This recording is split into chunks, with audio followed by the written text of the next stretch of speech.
ये हनीमून उनकी बुआ ने स्पॉन्सर किया था और इन दोनों को अपने साथ एक बैग ले जाने के लिए कहा था।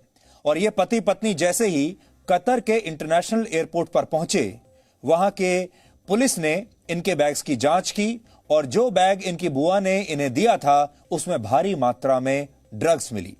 अब ये पति पत्नी कतर की एक जेल में 10 साल की सजा काट रहे हैं। हालांकि जब भारत के नारकोटिक्स कंट्रोल ब्यूरो ने इस मामले की जांच की तो पता चला कि ये दोनों अपने ही रिश्तेदारों के लालच का शिकार हो गए, इनकी अपनी कोई गलती नहीं थी। आज इस कहानी के जरिए हम आपको ये समझाएंगे कि कैसे छोटा सा लालच परिवारों को तोड़ सकता है और कैसे विदेश यात्रा के दौरान बरती गई जरा सी लापरवाही आपको और आपके परिवार को संकट में डाल सकती है। और आज हम इस पति पत्नी को कतर की जेल से बाहर निकालने की एक मुहिम भी आप सबके समर्थन से शुरू करेंगे। इसके बाद हम आपको पाकिस्तान की सेना का सच बताएंगे। पाकिस्तान के पूर्व प्रधानमंत्री नवाज शरीफ ने पहली बार यह खुलासा किया है कि कारगिल युद्ध के दौरान पाकिस्तान के सैनिक भूखे प्यासे लड़ रहे थे और उनके पास लड़ने के लिए हथियार तक नहीं थे। यह पाकिस्तान की वो सच्चाई है जिस पर वो हमेशा पर्दा डालता आया है। इसलिए आज हम आपको बताएंगे कि पाकिस्तान युद्ध की धमकियां तो देता है, लेकिन जब युद्ध शुरू हो जाता है तो उसके सैनिक दुश्मनों की गोली से पहले भूख और प्यास से ही मर जाते हैं। यह खुलासा करके नवाज शरीफ ने कारगिल युद्ध की सारी जिम्मेदारी बड़ी चालाकी से अपनी सेना के बड़े अधिकारियों पर डाल दी है। यह भी आज आपको जानना चाहिए। और इसके बाद हम आपको बताएंगे कि कट्टर इस्लाम के खिलाफ जंग शुरू करने वाले फ्रांस के राष्ट्रपति इमैनुअल मैक्रों कैसे दुनिया भर में आज ट्रोल हो रहे हैं और कैसे पूरी दुनिया में उनकी आलोचना हो रही है। इसके बाद से वो देश फ्रांस के खिलाफ हो गए हैं जो खुद को इस्लामिक दुनिया का लीडर मानते हैं। इनमें पाकिस्तान और टर्की जैसे देश शामिल हैं। टर्की ने तो यहां तक कह दिया है कि वो फ्रांस में बने हुए सामान का बहिष्कार करेगा। ये देश अब बॉयकॉट फ्रांस की मुहिम चला रहे हैं और फ्रांस के राष्ट्रपति को धमकियां दे रहे हैं। इसलिए आज हम इस्लाम के नाम पर दो हिस्सों में बंट चुकी दुनिया का विश्लेषण करेंगे और आपको बताएंगे कैसे खुद को इस्लामोफोबिया के इस ठप्पे से बचाने के चक्कर में पश्चिमी देशों के बड़े बड़े नेता अब खुद संकट से घिर गए हैं। और आखिर में आज हम एक बहुत बड़ी मुहिम शुरू करने वाले हैं जिसमें हम देश में रोजगार क्रांति लाने की कोशिश करेंगे। न्यूज चैनल्स सिर्फ मनोरंजन और आपके कान के पर्दे फाड़ देने वाली बहस के लिए नहीं होते। न्यूज चैनल्स का काम होता है आप तक सही सूचना पहुंचाना, और सबसे महत्वपूर्ण सूचना वो होती है जो आपके और आपके परिवार के काम आए। जी न्यूज अपने आप को इसी दिशा में बदलने की कोशिश कर रहा है और इसलिए आज हम आपको भारत में रोजगार के अवसरों के बारे में बताएंगे और यह भी बताएंगे कि जब किसी परिवार के एक सदस्य का रोजगार छिन जाता है तो कैसे पूरा की पूरा परिवार टूट जाता है।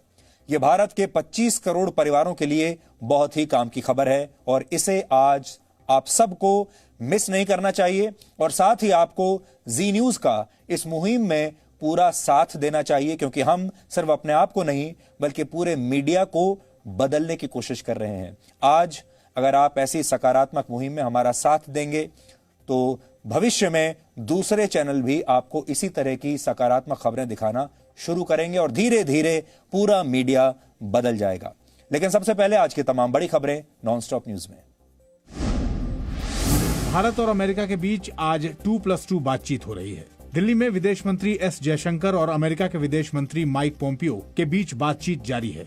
चीन के साथ जारी सीमा विवाद और अमेरिकी राष्ट्रपति चुनाव को देखते हुए इस बातचीत को अहम माना जा रहा है।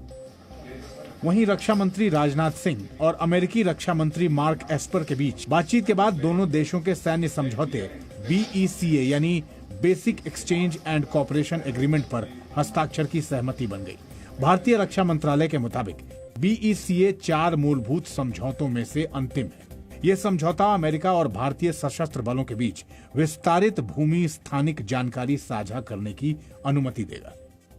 मुलाकात के बाद रक्षा मंत्री राजनाथ सिंह ने ट्वीट कर बातचीत को फायदेमंद बताया था। राजनाथ सिंह ने कहा था कि इससे भारत अमेरिका के रक्षा संबंधों और आपसी सहयोग में नया जोश आएगा। जम्मू कश्मीर की पूर्व मुख्यमंत्री महबूबा मुफ्ती की पार्टी PDP के 3 बड़े नेताओं ने पार्टी से इस्तीफा दे दिया है। पूर्व राज्यसभा सांसद त्रिलोक सिंह बाजवा, पूर्व विधानसभा परिषद विधायक वेद महाजन और चौधरी मोहम्मद हुसैन वफा अली ने महबूबा मुफ्ती के राष्ट्र विरोधी बयान पर नाराजगी जताते हुए पार्टी से अलग होने का फैसला किया। इन नेताओं ने चिट्ठी लिखकर कहा कि उनकी देशभक्ति की भावनाओं को ठेस पहुंची। इन नेताओं ने पार्टी नेतृत्व के बुनियादी सिद्धांतों से भटकने का आरोप भी लगाया। तिरंगा झंडा है वो हमारे मुल्क की आन बान शान है। अगर हमारा मुल्क सबसे पहले मुल्क है और मुल्क का तिरंगा झंडा है, उसके बाद पार्टी है, उसके बाद स्टेटें हैं, उसके बाद बाकी सब कुछ चलेगा। वहीं बीजेपी ने पीडीपी नेताओं के इस्तीफे को उनका डर बताया है। ये तो शुरुआत है, जनता इसको इसी प्रकार से रिएक्ट करेगी और इनको मुंह तोड़ जवाब देने वाली है। भारत के झंडे का सम्मान होना चाहिए, लेकिन जिस प्रकार से पीडीपी के नेताओं ने अपमान किया है उसको कोई भी जम्मू कश्मीर का वासी सहन नहीं करेगा। बीजेपी कार्यकर्ताओं ने आज श्रीनगर जम्मू के बीच तिरंगा यात्रा निकाली। ये लोग तिरंगे पर दिए महबूबा मुफ्ती के बयान का विरोध कर रहे थे। तिरंगा यात्रा निकाल रहे कार्यकर्ताओं ने पीडीपी के दफ्तर पर तिरंगा फहराया और महबूबा मुफ्ती के बयान पर नारेबाजी की। बीजेपी कार्यकर्ताओं ने बाद में लाल चौक में भी तिरंगा फहराने की कोशिश की। महबूबा मुफ्ती और फारूक अब्दुल्ला जैसे नेताओं को ये जवाब है, जम्मू कश्मीर के हर व्यक्ति के हाथ में तिरंगा है, सीने में, सांसों में, खून में, सांसों में और दिल की धड़कन में तिरंगा है। तिरंगा यात्रा कर रहे 4 बीजेपी कार्यकर्ताओं को हिरासत में ले लिया गया। इन्हें बाद में छोड़ दिया गया। केंद्रीय मंत्री मुख्तार अब्बास नकवी ने तिरंगा यात्रा के विरोध पर नाराजगी जताई। तिरंगे का जिसने विरोध किया है वो धूल धूसरित हुआ है। तिरंगा आप नहीं फहराएंगे, इसकी वजह से तिरंगे की शान खत्म हो जाएगी, ऐसा भी हम नहीं मानते। आपकी जो है वो आप अपनी बर्बादी के रास्ते पे जरूर जा रहे हैं। महबूबा मुफ्ती ने हिरासत से रिहाई के बाद कहा था कि जब तक अनुच्छेद 370 बहाल नहीं हो जाता तब तक वो कोई झंडा नहीं थामेंगी। असम सरकार ने राज्य में मियां म्यूजियम बनाने की मांग को खारिज कर दिया है। असम के शिक्षा मंत्री हेमंत बिस्व शर्मा ने कहा कि असम के 4 अंचल में कोई अलग पहचान नहीं है। उन्होंने ये साफ कर दिया कि असम में धर्म के आधार पर संग्रहालय नहीं बनेगा। असम सरकार ये स्पष्ट करती है कि शंकरदेव कला क्षेत्र में कोई मियां म्यूजियम या अन्य कोई म्यूजियम को स्थापित करने नहीं दिया जाएगा। किसी भी वजह से, चाहे वो डायरेक्टर ऑफ म्यूजियम भी हो, कोई स्थापना नहीं करेगा। ये सरकार की तरफ से स्पष्ट है। बागबार निर्वाचन क्षेत्र के कांग्रेस विधायक शर्मन अली अहमद ने पिछले हफ्ते असम सरकार को नदी के तटों पर रहने वाले मुसलमानों के लिए संग्रहालय बनाने का प्रस्ताव दिया था। ये इलाका गुवाहाटी में प्रसिद्ध श्रीमंत शंकरदेव कला क्षेत्र में आता है। बिहार विधानसभा के पहले चरण के चुनाव के लिए प्रचार आज शाम थम गया। विधानसभा चुनाव के पहले चरण के लिए 28 अक्टूबर को वोटिंग होगी। इसमें 71 विधानसभा सीटों पर वोट डाले जाएंगे। पहले चरण की 71 सीटों पर 1066 उम्मीदवार चुनावी मैदान में हैं। कुल 2,14,06,096 मतदाता उम्मीदवारों की किस्मत का फैसला करेंगे। पहले चरण के लिए चुनाव प्रचार के आखिरी दिन सभी राजनीतिक दलों ने जमकर प्रचार किया। बिहार पहला ऐसा राज्य है जिसमें कोरोना के बीच वोटिंग हो रही है। कोरोना संक्रमण को देखते हुए वोटिंग के नियमों में बदलाव भी किया गया है। आरएसएस नेता इंद्रेश कुमार ने यूनिफॉर्म सिविल कोड पर बड़ा बयान दिया है। इंद्रेश कुमार ने कहा है कि यूनिफॉर्म सिविल कोड पर भी राम मंदिर की तरह चर्चा होनी चाहिए और इसे लागू करना चाहिए। इंद्रेश कुमार ने कहा कि जिस तरह से मुसलमानों ने राम मंदिर के फैसले का समर्थन किया, उसी तरह यूनिफॉर्म सिविल कोड का समर्थन भी करना चाहिए। जैसे राम जन्म स्थान पर और क्या होना चाहिए, इसकी एक व्यापक संवाद पूरे हिंदुस्तान में चला और मुसलमानों ने स्वयं नारा लगाया, कसम खुदा की खाते हैं इमाम हिंद श्री राम का मंदिर वहीं बनवाएंगे। इसी प्रकार से कंफ्यूजन नहीं रहने चाहिए।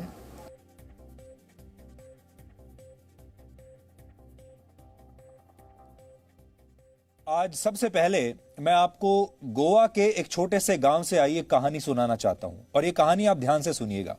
यहां 10वीं क्लास में पढ़ने वाले एक 16 साल के लड़के के मोबाइल फोन की स्क्रीन टूट गई। वो लड़का इसी मोबाइल फोन पर अपनी ऑनलाइन क्लासेस लिया करता था। एक दिन उसने अपने पिता से कहा कि वो उसके मोबाइल फोन की स्क्रीन रिपेयर करा दें, जिस पर 2,000 रुपए का खर्च आना था। लेकिन लॉकडाउन की वजह से उस लड़के के पिता के पास कई महीनों से रोजगार नहीं था और वो इतना पैसा खर्च करने की स्थिति में थे नहीं। इस पर पिता और पुत्र के बीच थोड़ी बहस शुरू हुई और पिता ने अपने पुत्र का उसकी कमीज का कॉलर पकड़ लिया। बेटे ने कहा कि मेरा कॉलर छोड़ दीजिए क्योंकि मेरे पास सिर्फ एक यही अच्छी शर्ट बची है, यानी एक ही कमीज बची है। और उसने अपनी शर्ट उतार कर कहा कि आप चाहें तो अब मुझे पीट सकते हैं। पिता के हाथ कांप गए और पिता ने कहा, ऐसा सोचा कि मैं पैसों का इंतजाम करके अपने बेटे से पिता ने कहा कि मैं तुम्हारा मोबाइल फोन किसी ना किसी तरीके से ठीक करा दूंगा क्योंकि अभी मेरे पास सिर्फ 500 रुपए ही हैं और इस 500 रुपए से मुझे घर के लिए खाना खरीदना है, चावल खरीदने हैं। लेकिन इस एक घटना ने पिता और पुत्र समेत पूरे परिवार को तोड़ दिया। बेटा निराश हो गया और इसी महीने की 15 तारीख को इस छोटे से लड़के ने आत्महत्या कर ली। यह कहानी हमने आपको इसलिए सुनाई ताकि आप ये समझ सकें कि जब किसी परिवार के एक सदस्य का रोजगार छिन जाता है तो परिवार कैसे टूट जाता है और परिवार कैसे बिखर जाता है। और हमारे देश में ऐसे करोड़ों परिवार होंगे। सबसे बड़ी बात यह है कि टीवी पर, मीडिया में इसके बारे में कोई बात क्यों नहीं कर रहा। बेरोजगारी एक ऐसा मुद्दा है जो देश के 25 करोड़ परिवारों को सीधे तौर पर प्रभावित करता है, लेकिन मीडिया को इस बात से शायद कोई फर्क नहीं पड़ता। आपको ऐसी खबरें तो दिखाई जाती हैं जो आपका समय बर्बाद करती हैं, आपका मनोरंजन करती हैं, आपको रियलिटी एंटरटेनमेंट दिखाती हैं। लेकिन हम इस सोच को बदलना चाहते हैं और इस बदलाव की शुरुआत हम अपने आप से करना चाहते हैं। जी न्यूज से इस बदलाव की शुरुआत करना चाहते हैं। और आपको याद होगा, जब से 2 हफ्ते पहले यह टीआरपी घोटाला हुआ है, उसके बाद से अगले 12 हफ्तों तक टीआरपी जारी करने वाली जो एजेंसी है, जिसे बार्क कहते हैं, बार्क ने अगले 12 हफ्तों तक न्यूज चैनल्स की टीआरपी जारी न करने का फैसला किया है। यानी अब 12 हफ्तों तक न्यूज चैनल्स की टीआरपी जारी नहीं होगी। और आप जानते हैं, सारे न्यूज चैनल्स टीआरपी के पीछे ही तो भागते हैं और टीआरपी लेने के लिए ही तो आपको इस तरह के कार्यक्रम दिखाते हैं, इस तरह के डिबेट दिखाते हैं जिनको सुनकर आपके कान के पर्दे फट जाएं। तो क्या ये 12 हफ्ते हमारे लिए कुछ सुधार करने के लिए हैं? क्या हमें आत्ममंथन करना चाहिए? हमें लगा करना चाहिए। और तब हमने आपसे ये पूछा था कि आप जी न्यूज में क्या बदलाव देखना चाहते हैं और खबरों में किन मुद्दों को प्राथमिकता देना चाहते हैं। आप सब ने जो सुझाव हमें भेजे, हजारों की संख्या में हमें सुझाव मिले हैं, ईमेल्स मिले हैं, सोशल मीडिया पर आपने लिखकर भेजा है, अलग अलग तरीके से आपने अपनी राय हम तक पहुंचाई है। और यकीन मानिए, हमने वो सब कुछ पढ़ा है, जो कोई भी कुछ आपने हमें लिखा है अलग अलग प्लेटफॉर्म्स पर, हमने सब कुछ पढ़ा है, उस पर बहुत गौर किया है हमने। और जो कुछ आपने हमें लिखा उसमें सबसे ऊपर था रोजगार का मुद्दा, नौकरी का मुद्दा। ज्यादातर लोग रोजगार से संबंधित खबरें देखना चाहते हैं और यह जानना चाहते हैं कि उन्हें नौकरी कैसे मिल सकती है और कहां मिल सकती है, क्योंकि ये कोरोना संकट के बाद अब अगला बड़ा संकट यही है।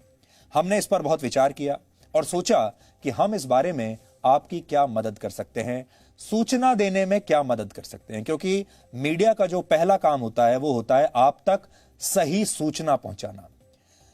पूरा विचार करने के बाद हमारी टीम ने पूरा विचार किया, आपस में बातचीत की और हमने ये तय किया कि जी न्यूज रोजगार के मुद्दे को अब सबसे ऊपर प्राथमिकता देगा और देश के युवाओं को यह बताएगा कि नौकरियों के क्षेत्र में उनके लिए कहां और कितने अवसर इस समय उपलब्ध हैं।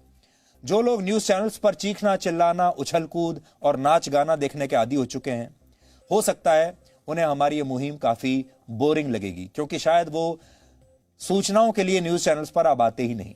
लेकिन रोजगार की कमी ने इस देश के लाखों परिवारों को कैसे तोड़कर रख दिया है, उससे जुड़े आंकड़े देखकर आप इस देश के लोगों की सोच आज बदल जाएगी।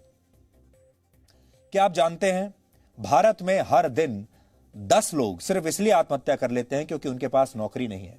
रोजगार के अभाव में आत्महत्या करने वालों में औसतन 9 पुरुष और 1 महिला होती है। अकेले वर्ष 2018 में 12,000 से ज्यादा लोगों ने रोजगार न मिल पाने की वजह से आत्महत्या कर ली थी। भारत में वर्ष 2019 में यानी पिछले साल कुल 1,39,000 लोगों ने आत्महत्या की थी और इनमें से 10% से ज्यादा लोग बेरोजगार थे। 2019 में ही भारत में 10,000 किसानों ने भी फसल खराब होने और कर्ज के दबाव में आत्महत्या कर ली थी। अब आप सोच सकते हैं इन सारे लोगों के परिवार कैसे टूट चुके होंगे। और यहां ये सब हम आपको वो लोगों के बारे में बता रहे हैं जिन्होंने आत्महत्या कर ली। ऐसे करोड़ों लोग हैं जिन्होंने आत्महत्या नहीं की है, जो मरे नहीं हैं लेकिन जीते जी एक मृत व्यक्ति की जिंदगी ही बिता रहे हैं। इसके लिए आत्महत्या करने की जरूरत नहीं है, लेकिन जीवन उनका ऐसा हो चुका है कि अब जीने से भी कोई फायदा नहीं। अगर आप इस आंकड़े को पिछले 10 वर्षों के नजरिए से देखेंगे तो पता चलेगा कि 10 साल में करीब 2 लाख से ज्यादा युवा और किसान कमाई का जरिया न होने की वजह से आत्महत्या कर चुके हैं। अब आप सोचिए, पूरा देश यह तो जानना चाहता है कि सुशांत सिंह राजपूत की मौत कैसे हुई। हमें इसमें कोई आपत्ति नहीं है, जानना चाहिए।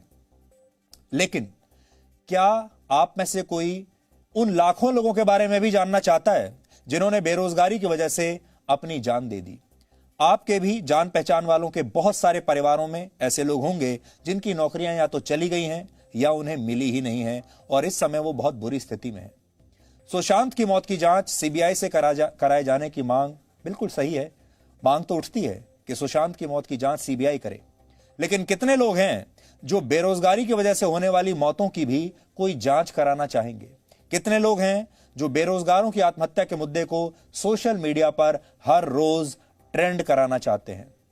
क्योंकि कोई ऐसा नहीं करना चाहता, इसलिए हम अब आपकी आवाज बनना चाहते हैं। हमें बड़ी संख्या में लोगों ने लिखा भी है और हमें जो लोग मिलते हैं वो भी यही कहते हैं कि हम इस तरह के मुद्दों को देखना चाहते हैं, लेकिन क्या करें?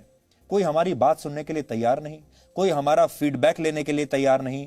हम लिख लिख कर परेशान हो गए, लेकिन न्यूज चैनल्स अपनी ही दुनिया में खोए हुए हैं।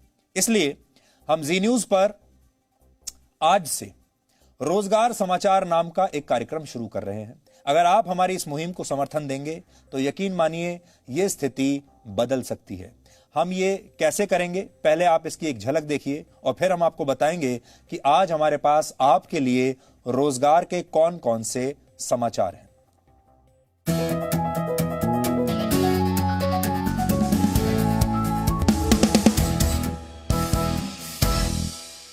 एमबीए का रिजल्ट आया तो मेरे फैमिली मेंबर्स बहुत खुश थे। सपने जैसे उड़ान ही भरने वाले थे, लेकिन अचानक कोरोना ने सब रोक दिया। क्या आप नौकरी को लेकर परेशान हैं? तो अब जी न्यूज पर देखिए रोजगार की हर खबर। जी रोजगार समाचार, दिन भर जी न्यूज पर। आगे बढ़ने से पहले आपसे एक बात और कहना चाहते हैं, और यह भी आपको हमेशा याद रखनी चाहिए। न्यूज चैनल्स आपके मनोरंजन के लिए नहीं है। न्यूज चैनल्स की जिम्मेदारी होती है, मीडिया की जिम्मेदारी होती है आप तक सूचना पहुंचाना, और सबसे महत्वपूर्ण सूचना वो होती है जो आपके काम की सूचना हो, आपके मनोरंजन की नहीं, आपके काम की सूचना हो, आपके परिवार के काम की सूचना हो। आप भी हमारी इस मुहिम का हिस्सा बन सकते हैं और हम चाहेंगे कि आप जरूर बनिए और जी न्यूज की इस मुहिम को अपने दोस्तों, अपने परिवार और रिश्तेदारों तक आप जरूर पहुंचाएं, ताकि जिन्हें भी रोजगार की तलाश है उन तक ये जानकारी पहुंचे और दिन भर वो जी न्यूज देखें, क्योंकि दिन भर हम अपने हर कार्यक्रम के अंत में आपको 2 मिनट के लिए रोजगार के समाचार हम दिखाएंगे, आपको बताएंगे कि आप रोजगार कैसे ले सकते हैं।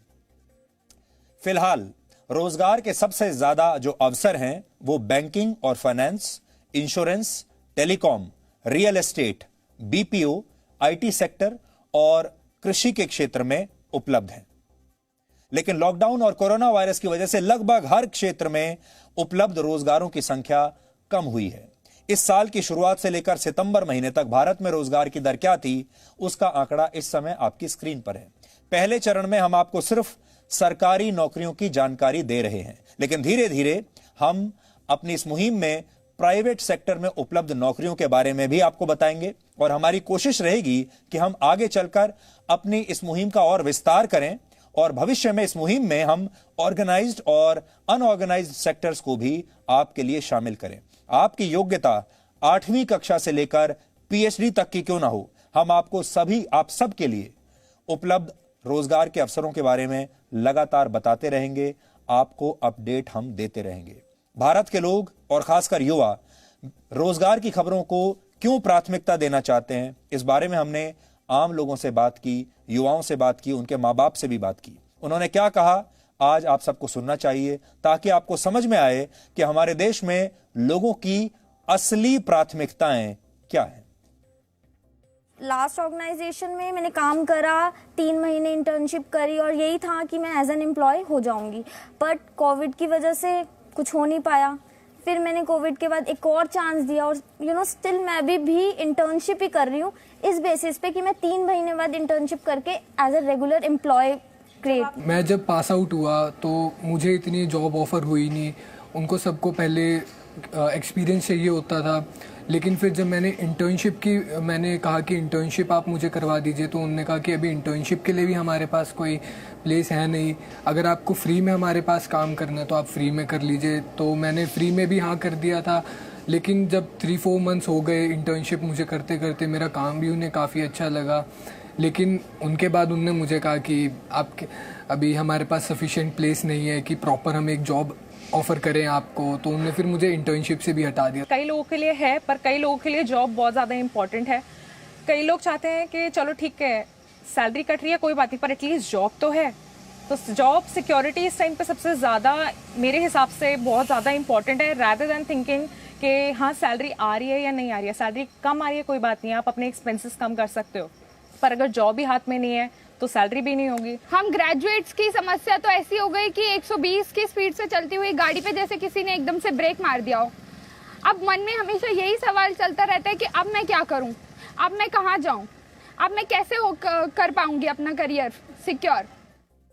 अभी जब हम वहाँ वर्किंग है तो अभी भी हमें वहाँ पे 50% सैलरी मिल रही है, जॉब के कोई नामो निशान नहीं है, बिल्कुल भी नहीं है। इवन हमारी कंपनी भी खुद निकाल रही है लोगों, काफ़ी सारे लोग निकल भी चुके हैं, सिर्फ 7-8 15-20 लोगों की टीम में सिर्फ 7-8 लोग रह चुके हैं अभी।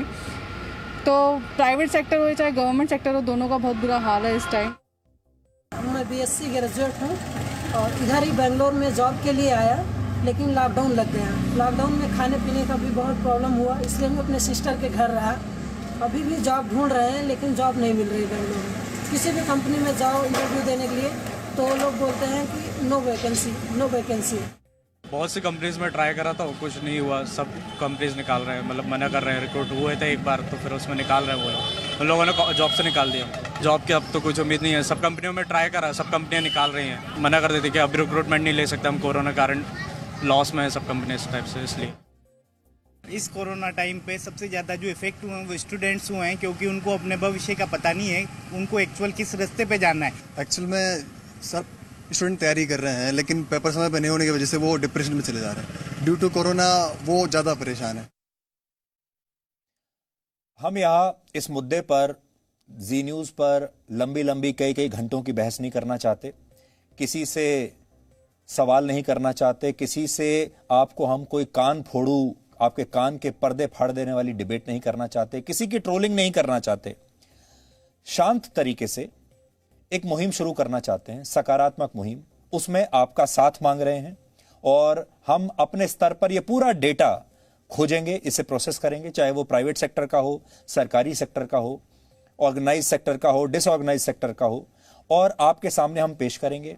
आप जी न्यूज़ देखिए और इनमें से कोई भी नौकरी में अगर आपको लगता है कि आप काबिल हैं, आप इन नौकरी के हकदार हैं, तो आप वहां पर अप्लाई कीजिए। एक छोटी सी हमारी कोशिश है, बिना किसी को ठेस पहुंचाए, बिना आपका समय बर्बाद किए, और इसीलिए मैंने आपको कहा इस पर हम कोई बहुत बड़ा लंबा चौड़ा शो नहीं करने वाले हैं, कोई बहस नहीं करने वाले हैं, क्योंकि बहस हम यहां तो कर लेंगे, आपका मनोरंजन भी हो जाएगा, किसी का अपमान भी हो जाएगा, किसी से सवाल भी पूछ लेंगे, लेकिन नौकरी मिलेगी क्या?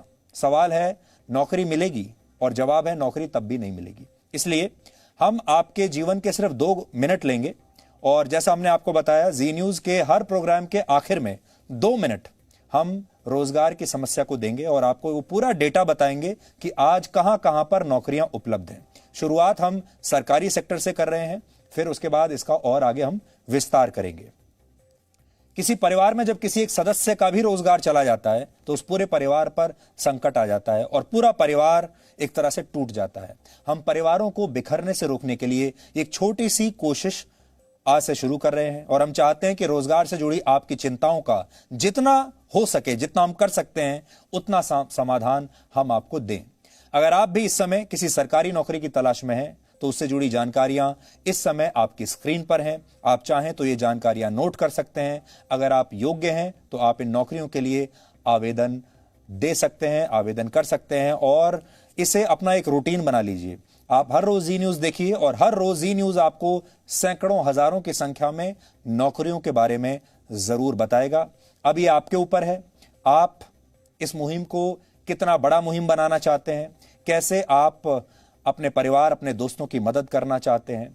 और आज हम आपके साथ मिलकर यह तय करना चाहते हैं कि क्या इस देश में हमेशा नेगेटिव न्यूज ही ट्रेंड करेगी, कान फाड़ देने वाला जो बहस है, आपके कान के पर्दे फाड़ देने वाली बहस, क्या वही ट्रेंड करेगी? अगर इस तरह की कोशिश की जाए तो क्या उनके बारे में लोग बात नहीं करेंगे? क्या वो ट्रेंड नहीं करेगा? इसलिए हमें यह लगता है कि भारत के 25 करोड़ परिवारों का समर्थन हमें मिलेगा और हमारा समर्थन उन 25 करोड़ परिवारों के साथ है जो इस समय किसी न किसी मुश्किल में है या नौकरी ढूंढ रहे हैं। भारत में हर दिन 10 लोग बेरोजगारी की वजह से आत्महत्या करते हैं, तो हर दिन 10 लोग ड्रग्स की लत की वजह से भी आत्महत्या करते हैं। लेकिन अब हम आपको जिस परिवार की कहानी सुनाने वाले हैं, उसके किसी सदस्य ने ड्रग्स की वजह से आत्महत्या तो नहीं की, लेकिन यह परिवार ड्रग्स के तस्करों के जाल में फंसकर अब पूरी तरह से बर्बाद हो चुका है। ड्रग्स के तस्करों ने इस परिवार के 2 सदस्यों की हनीमून ट्रिप स्पॉन्सर करने के नाम पर इन्हें फंसा लिया और अब सिर्फ 29 वर्ष की उम्र में ये पति पत्नी मिडिल ईस्ट के एक देश कतर की जेल में 10 साल की सजा काट रहे हैं। ये यहां से गए तो थे हनीमून के लिए, लेकिन सीधे गए जेल, कतर की जेल में। जेल में ही इस महिला ने एक बच्ची को जन्म भी दिया और अब इस बच्ची का भविष्य भी अंधकार में दिखाई दे रहा है। यह खबर उन लोगों को भी ध्यान से देखनी चाहिए जो सस्ते में या मुफ्त में विदेश यात्रा कराने वालों के लालच में आ जाते हैं और ये नहीं समझ पाते कि इस मुफ्त विदेश यात्रा के नाम पर उनसे ड्रग्स की तस्करी भी कराई जा सकती है।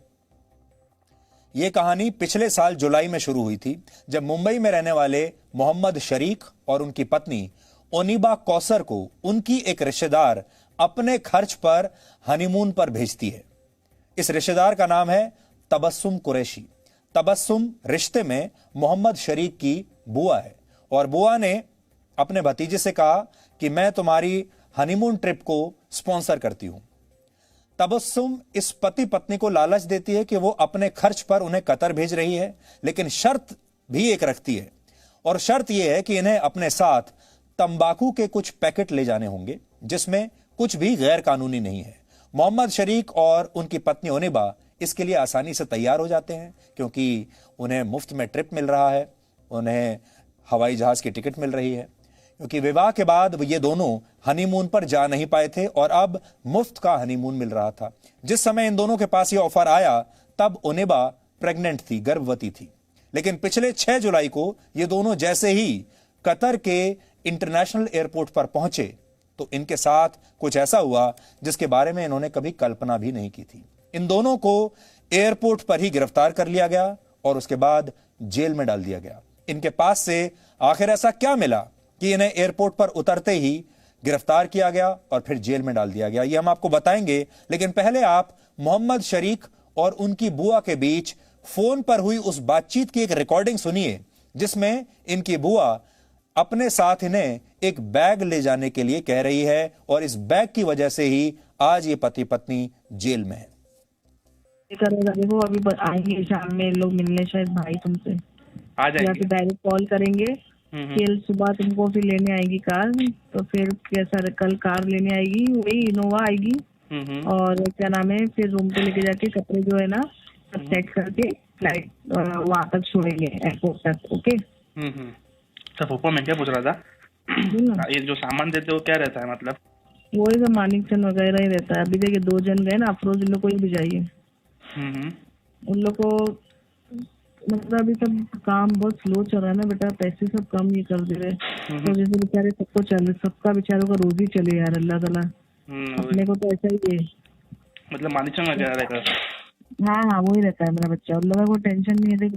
नहीं मतलब अल्हम्दुलिल्लाह बहुत अच्छे, मतलब ऐसा कोई ऐसा मतलब गोल्ड वगैरह ऐसा तो कुछ नहीं ना, मतलब ऐसा नहीं रे गोल्ड, अरे पागल गोल्ड आने के टाइम लेकर आते कि जाने के टाइम कोई गोल्ड लेके जाएगा ये? नहीं मतलब ऐसा पूछ रहा हूँ, तो वो नहीं गोल्ड तो बेटा गोल्ड तो अपन लेकर आते मेरा बच्चा, वहाँ से खाली हाथ आना है। अल्हम्दुलिल्लाह तुम लोग कुछ भी नहीं लाना है, एकदम फ्री होके आना है। नहीं यहाँ से अल्हम्दुलिल्लाह कोई नहीं, 2 बैग रहेंगे, लेकिन बैग बेटा बराबर ध्यान में रखना, अपने बैग फौरन उठाने के, हाँ अपने बैग उठाने का है दोनों, और फिर अपने को सीधा सामने ही एग्जिट है ना ये हाँ एग्जिट है, फटाफट निकल जाने का है। हाँ, अपने फिर वहाँ पर जो बॉम्बे और एयरपोर्ट जैसा तो नहीं है ना वहाँ पे, वो चेक करना पड़ता है? नहीं अपने को कैसा है वहाँ पर सीधा अपने को बैग जो अपन को जो अपनी चेकिंग हो क्या आती है, जैसे अपन डायरेक्ट जाते हैं मशीन में जाते हैं, वो है यहाँ मशीन में अपना बैग जो आ जाएगा, डायरेक्ट बैग उठाए और चले सीधा सामने देख डायरेक्ट बेल्ट पे आएगा, फिर बेल्ट पे डायरेक्ट बेल्ट पे आएगा, अपने इस पे रखो ट्रॉली पे और निकल लो सीधा सामने ही है। ये इधर बॉम्बे और एयरपोर्ट पे बॉम्बे जैसा नहीं है रे, अपने जैसा नहीं है, जरा भी नहीं है, बहुत अच्छा है। ठीक है, वो मैं पूछ रहा था बॉम्बे जैसा थोड़ा पूछ लूँ क्या सामान क्या रहेगा। नहीं मैं बताई ना, अल्हम्दुलिल्लाह टेंशन जरा भी नहीं लेना, बस पढ़ के अल्हम्दुलिल्लाह अपने निकल जाने का, अल्लाह का नाम लेके कोई टेंशन नहीं बेटा। ये फोन की रिकॉर्डिंग सुनने के बाद आपको ये समझ में आ गया होगा कि मोहम्मद शरीक को इस बात का शक तो था कि कहीं जो बैग उनकी बुआ उन्हें कतर ले जाने के लिए दे रही है, कहीं उसमें कुछ गड़बड़ तो नहीं है और उसमें कुछ गैर कानूनी तो नहीं है। लेकिन उनकी बुआ ने उन्हें यह यकीन दिलाया कि ऐसा कुछ नहीं है और चिंता की कोई बात नहीं है। इस बातचीत के कुछ दिन बाद मोहम्मद शरीक ने एक बार फिर अपनी बुआ को फोन किया और कहा कि उनकी पत्नी गर्भवती है और चेकअप के बाद डॉक्टर ने लंबी दूरी की यात्रा न करने की सलाह दी है। और कुल मिलाकर वो अपनी बुआ को यह समझा रहे थे कि वो अभी इस हनीमून पर नहीं जाना चाहते और वो यानी अपनी बुआ को कह रहे हैं कि वो इस ट्रिप को कैंसिल कर दें। लेकिन उनकी बुआ ने मीठी मीठी बातें करके उन्हें कतर जाने के लिए तब भी राजी कर लिया। अब आप ये बातचीत सुनिए, आप समझ जाएंगे कि कई बार किसी जान पहचान वाले के झांसे में आना कितना भारी पड़ सकता है। अच्छा, फ्लाइट डायरेक्ट या बॉम्बे की रहेगी ना? हाँ बॉम्बे, पागल हो गए, कुछ भी नहीं लाना है। तो संडे की है कि संडे की है कि सैटरडे देख, हाँ तुम लोग संडे को आ जाओगे, संडे दोपहर में तो आ भी जाओगे। संडे दोपहर में आ भी जाएंगे? हाँ आ जाएंगे तुम लोग। तो खाली फ्राइडे का वहाँ रहना है? फ्राइडे से हाँ बस, और एक दिन तो खाली ये है मेरा बच्चा, पूरा मैनेज कर लो यार, 3 दिन तो बहुत हो जाएगा। मेरा भी पूरा काम का ना मतलब ऐसा हो जाएगा, मेरा काम भी पूरा बंद हो जाएगा। चलो ठीक है, देखता हूँ मैं कॉल करता हूँ आपको। हाँ ओके। इस पति पत्नी को यह बैग बेंगलुरु में दिया गया था और वहीं से इन दोनों ने कतर की राजधानी दोहा के लिए यह फ्लाइट पकड़ी।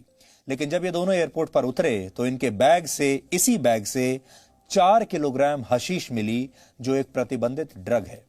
इसके बाद इन दोनों को सीधे जेल में डाल दिया गया और कतर की एक अदालत ने इन दोनों को 10 साल की सजा सुना दी और दोनों पर 1 करोड़ रुपए का जुर्माना लगा दिया। इस बीच इस साल मार्च के महीने में ओनिबा ने एक बच्ची को जन्म दिया और अब इस बच्ची की परवरिश भी इसी जेल में हो रही है। आप सोचिए कितनी दुख भरी कहानी है ये। जब मोहम्मद शरीक के परिवार को इन दोनों की गिरफ्तारी का पता चला तो मोहम्मद शरीक के पिता कतर गए और अपने बेटे को बचाने की कोशिशों में जुट गए। इसके लिए उन्हें एक वकील भी हायर करना पड़ा और इस कानूनी लड़ाई में उनकी सारी जमा पूंजी खर्च हो गई। जितना भी पैसा बचाया था सब चला गया। इसके बाद ओनिबा के पिता ने इस मामले में भारत के प्रधानमंत्री कार्यालय और नारकोटिक्स कंट्रोल ब्यूरो यानी एनसीबी से इस मामले में मदद मांगी। उन्हें चिट्ठी लिखकर बताया कि कैसे उनके बच्चों को फंसाया गया है। उनकी जो चिट्ठी है वो इस समय मेरे हाथ में है। इस केस को हमने बहुत स्टडी किया, इसके सारे पेपर्स की हमने जांच की और बहुत सोचा कि इस केस को हमें टेकअप करना चाहिए, आपके सामने बताना चाहिए या नहीं बताना चाहिए। और हमारी पूरी टीम ने, जी न्यूज की टीम ने, जब हमने न्यूज रूम में इसके बारे में बात की तो हमें यह लगा कि इस परिवार की हमें मदद करनी चाहिए। और इन्होंने, क्योंकि प्रधानमंत्री कार्यालय को भी चिट्ठी लिखी थी और director general narcotics control bureau को भी इन्होंने चिट्ठी लिखी है। जो लड़की है ओनिबा कुरैशी शकील अहमद, जिसकी उम्र 29 साल है, उन्होंने लिखा है कि मेरे जो बच्चे हैं वो बेकसूर हैं। My children are innocent and have been duped and deceived by a lady. फिर लेडी का नाम लिखा हुआ है जो कि उनकी असली बुआ है और उसने इन बच्चों को किसी तरीके से फंसा दिया और इन बच्चों की कोई गलती नहीं है। दोनों 29 साल के हैं, समझ नहीं पाए, अपनी बुआ पर विश्वास कर लिया और उसके बाद वहां जाकर ये फंस गए और अब 10 साल इन्हें जेल में रहना पड़ेगा। एनसीबी ने इस मामले की जांच की तो पता चला कि मोहम्मद शरीक की जिस बुआ ने उन्हें और उनकी पत्नी को इस हनीमून ट्रिप पर भेजा था वो असल में एक ड्रग पेडलर थी उसका धंधा था ड्रग्स बेचने का और निजाम कारा नाम के एक व्यक्ति के साथ मिलकर मिडिल ईस्ट में वो ड्रग्स की सप्लाई किया करती थी और इसके लिए वो लोगों को मुफ्त विदेश यात्रा का लालच देकर उनके सामान में ड्रग्स छिपाकर भेजा करती थी। पिछले वर्ष सितंबर में जब इन दोनों ड्रग पेडलर्स को गिरफ्तार किया गया तब इनके पास से 13 ग्राम कोकीन भी बरामद हुई थी। फिलहाल एनसीबी कतर की सरकार के संपर्क में है और इस पति पत्नी को जेल से छुड़ाने की कोशिश चल रही है। देखिए, हमारी इन्वेस्टिगेशन के अकॉर्डिंग इनको नॉलेज नहीं थी कि इनके बैग में क्या है। इसी बेसिस पे हमने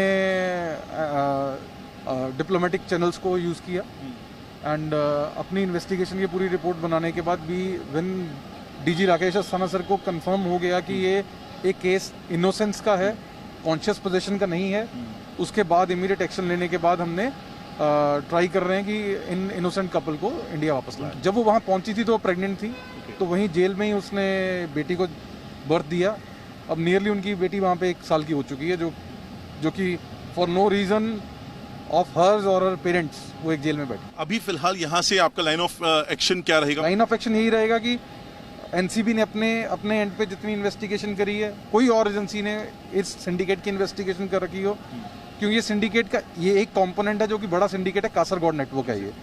तो जो भी हमारे पास इन्वेस्टिगेशन में डिटेल्स हैं, हमारे पास हों किसी और के पास हों, but holistically as a nodal drug law enforcement agency हम उसको होलिस्टिकली प्रेजेंट करके will be presenting it to diplomatic channels through MEA and PMO and our senior formation is doing our best for getting it done.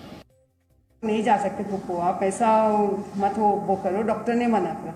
लेकिन उस time उसने कैसा उन लोगों को बोली कि नहीं मेरा टिकट आ गया, मेरा रहम करो, मेरा गरीब मतलब क्या मेरा तुम लोग जाकर आ जाओ, ऐसा कुछ बोलने लगी। तो वो उन लोग उसकी बातों में कुछ ऐसे आ गए कि उन्होंने मना नहीं कर। अर्जेंटली जब वो लोग मान गए, 2 दिन उन लोगों को फोर्स करी और फिर जब वो लोग मान गए तब मेरा बेटा आता था ऑफिस से 6:30 बजे। हाँ, तो 6:30 बजे आता था तो नीचे उसकी लड़की खड़ी थी बैग लेके। उससे पहले उसकी लड़की तनाज, मेरी ननन की लड़की तनाज खड़ी थी नीचे बैग लेके, जब शारिक चढ़ने वाला था ऊपर कि ये भाई तुम ये बैग में ही कपड़े लेके जाना, ये बैग में ही लेके जाना, अपने बैग में कपड़े नहीं लेके जाना। हालांकि मेरी बहू ने 6 बैग निकाल के रखी हुई थी, ये पता नहीं कौन सा बैग ले जाना पड़े, अपने खुद के पर्सनल बैग निकाल के रखी हुई थी, लेकिन उसकी लड़की ने वो बड़ा सा बैग, मैला सा बैग दी और बोली कि भाई इसके अंदर ही आपको लेके जाना है। भारत के प्रधानमंत्री कार्यालय के लिए, एनसीबी के लिए ये बहुत आसान था फैसला ले लेना कि क्योंकि इनके बैग से ड्रग्स मिली हैं, इन्हें सजा मिली है, इसमें हमें नहीं पड़ना चाहिए और इन दोनों लोगों को इनके हाल पर छोड़ दिया जाना चाहिए। हमारे लिए भी ये बड़ा आसान सा केस हो जाता, लेकिन हमने ये सोचा कि हमें इन लोगों की मदद करनी चाहिए। कुल मिलाकर फ्री में हनीमून यात्रा पर जाने का लालच एक हंसते खेलते परिवार पर भारी पड़ गया और देखते ही देखते एक परिवार पूरी तरह से बिखर गया। आप सोचिए, जो बच्ची जेल में पैदा हुई है उस बच्ची का क्या कसूर था। हमारे परिवारों में रिश्तों को बहुत अहमियत दी जाती है और ज्यादातर लोग रिश्तेदारों पर आंख मूंद कर विश्वास कर लेते हैं, लेकिन क्या आप जानते हैं कि भारत में 34% आत्महत्याएं इन्हीं रिश्तों की वजह से होती हैं। ऐसा शायद इसलिए क्योंकि जिन रिश्तों को हम सबसे ऊपर मानते हैं वही रिश्ते कई बार आपकी खुशियां उजाड़ने की भी कोशिश करते हैं। जो कहानी आज हमने आपको सुनाई है वो एक ऐसे पीड़ित परिवार की है जिन्हें हमारे देश में अल्पसंख्यक का दर्जा हासिल है और आप जानते हैं हमारे देश में बहुत सारे लोग अल्पसंख्यक लोगों के खिलाफ दुष्प्रचार करते हैं, उनके मन में बहुत सारी गलतफहमियां डालते हैं और दुष्प्रचार करते हैं कि सरकार और हमारे देश की एजेंसियां अल्पसंख्यकों की कई बार मदद नहीं करती। लेकिन यह खबर ऐसे लोगों की आंखें खोल सकती है जिन्हें यह वहम है कि भारत में अल्पसंख्यकों की सुनी नहीं जाती। भारत का हर नागरिक, चाहे किसी भी धर्म का हो, किसी भी जाति का हो, वो बराबर है। हमारे लिए भी, यानी मीडिया के लिए भी, सरकार के लिए भी और हमारे देश की जितनी एजेंसी हैं उनके लिए भी। ये पति पत्नी इस समय कतर की जेल में बंद हैं। 10 साल की सजा इन्हें दी गई है और इनके साथ एक छोटी सी बच्ची है। एनसीबी की जांच में यह साबित हो चुका है कि कैसे इन दोनों को फंसाया गया था। इसलिए हम आज आप सबके माध्यम से कतर की सरकार से भी अपील करना चाहते हैं कि वो इस मामले पर गौर करे। हर साल 18 दिसंबर को कतर में नेशनल डे मनाया जाता है और अपने नेशनल डे के मौके पर कतर के शासक आमिर शेख तमीम बिन हमद अल थानी जेल में बंद लोगों को माफी देते हैं। हर साल वो कुछ लोगों को माफ करते हैं। हम कतर के आमिर शेख से आज ये अपील करना चाहते हैं कि अगले इस दिसंबर में अपने नेशनल डे के मौके पर वो भारत के इस पति पत्नी को माफ कर दें और इन्हें इनके देश वापस भेज दें। इनसे बहुत बड़ी गलती तो हुई है, लेकिन ये गलती इनसे अनजाने में हुई है। और सबसे बड़ी बात यह है कि इस बच्ची का जो भविष्य है, जो अभी छोटी सी बच्ची है, उसका भविष्य भी बिल्कुल अंधकार में है। तो कतर की सरकार से भी हमारी ये अपील है कि वो इस परिवार को टूटने से बचाए। भारत सरकार से और एनसीबी से भी हम ये अपील करना चाहते हैं। एनसीबी ने अभी तक इसमें बहुत अच्छा काम किया है। एनसीबी को आपको याद होगा, एनसीबी अभी सुर्खियों में आई थी जब उन्होंने बॉलीवुड में ड्रग्स रैकेट के बारे में पूरे देश को बताया था और उस पर कई बड़े बड़े खुलासे किए थे, पूछताछ की थी। बहुत लोगों को अच्छा लगा था, बहुत लोगों को खराब भी लगा था, इस पर काफी विवाद हुआ था। लेकिन ये जो एजेंसीज होती हैं, ये कई बार अच्छा काम भी करती हैं और ये जो अच्छे काम होते हैं ये कभी आप तक पहुंचते नहीं, क्योंकि हम जो मीडिया में लोग हैं वो भी आपको बड़े बड़े विवादों के बारे में बताते हैं। जब कोई खराब काम होता है तभी आपको बताते हैं। अगर कोई अच्छा काम करता है तो वो खबर मानी ही नहीं जाती। इसलिए इस ट्रेंड को भी आज से हम तोड़ने की कोशिश कर रहे हैं। और ये देश 135 करोड़ लोगों का देश है। अगर आप सब चाहें और मिल जाएं तो ये 30 साल के जो पति पत्नी हैं, जिनका अभी पूरा जीवन आगे पड़ा हुआ है, इनकी हम मदद कर सकते हैं। लालच किसी परिवार को कैसे तोड़ता है आपने देख लिया, लेकिन लालच एक देश को भी तबाह कर सकता है। और इसका सबसे अच्छा उदाहरण है आपका पड़ोसी पाकिस्तान। भारत की जमीन पर कब्जा करने का लालच पाकिस्तान ने वर्ष 1999 के कारगिल युद्ध में एक बार फिर दिखाया था। और यह लालच पाकिस्तान की सेना पर कैसे भारी पड़ा, इसका खुलासा खुद पाकिस्तान के पूर्व प्रधानमंत्री नवाज शरीफ ने किया है। 1999 का जब यह युद्ध हुआ था, कारगिल युद्ध, तब नवाज शरीफ ही पाकिस्तान के प्रधानमंत्री थे। पाकिस्तान के पूर्व प्रधानमंत्री ने पहली बार यह माना है कि कारगिल युद्ध के दौरान पाकिस्तान के सैनिक भूखे प्यासे लड़ रहे थे और उनके पास लड़ने के लिए हथियार तक मौजूद नहीं थे। यह पाकिस्तान की वो सच्चाई है जिस पर वो अब तक पर्दा डालता रहा है और अब उस समय का प्रधानमंत्री खुद दुनिया को यह बता रहा है।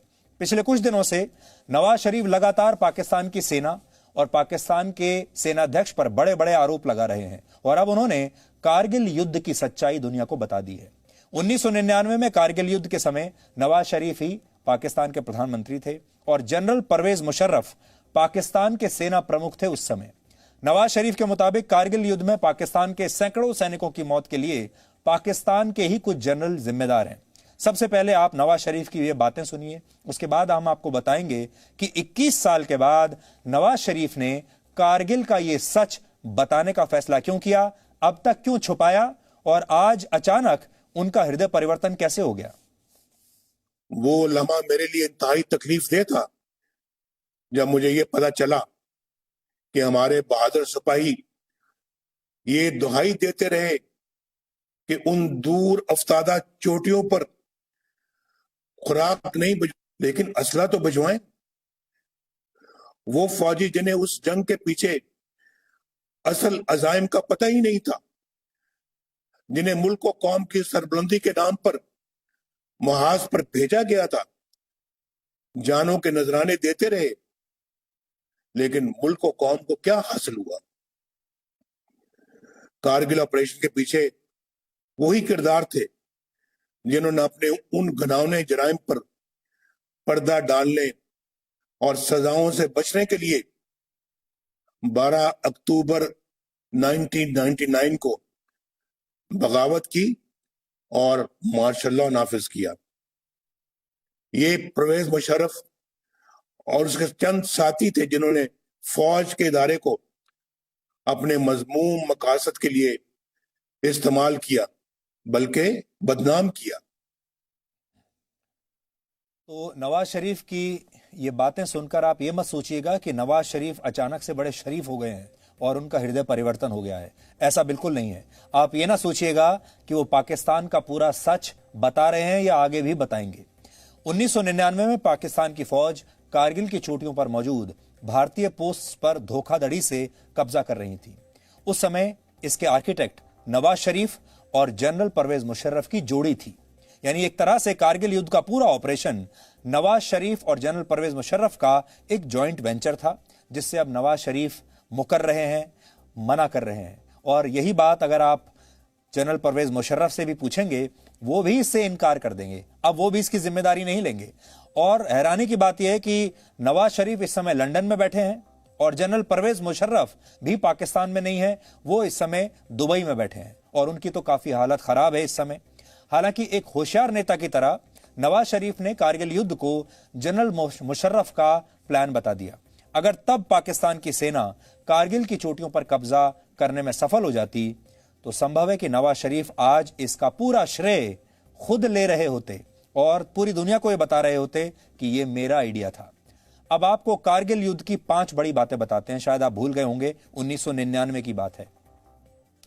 21 साल पहले मई 1999 में पाकिस्तान सैनिकों ने आतंकवादियों के रूप में कारगिल में घुसपैठ की थी। पाकिस्तानी सैनिक भारतीय सीमा में मौजूद कारगिल की चोटियों पर कब्जा करके बैठ गए थे और लेह से श्रीनगर को जोड़ने वाले नेशनल हाईवे को अपने नियंत्रण में लेना चाहते थे।